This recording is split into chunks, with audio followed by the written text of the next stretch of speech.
Jesus going up the mountain with the 12 chosen to be leaders evokes memories of Moses going up Mount Sinai to receive God's law and covenant.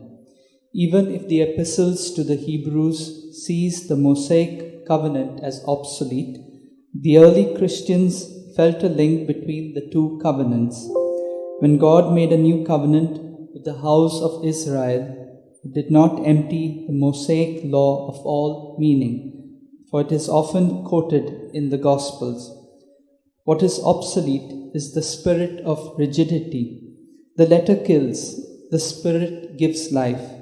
We try to conform our wills to God's will, not as slaves, but as children, not for seeking reward, but to express love and gratitude, not for external show, but for inner peace. Even the smallest demand of the law is fulfilled in essence when a Christian lives in a loving spirit. The covenant is lived amid the vicissitudes of human life. Jesus went up the mountain to select his leadership team. Mountains were a favorable place for prayer and for locating sanctuaries. To find motivation for living the new covenant, we need to value quiet prayer, to find our one security in the Lord.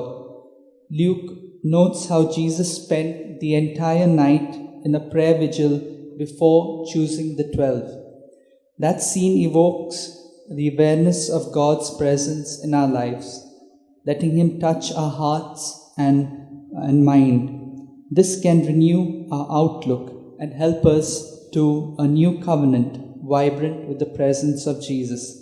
That I become the presence of Jesus to others in my life. Let's pray for this grace for one another.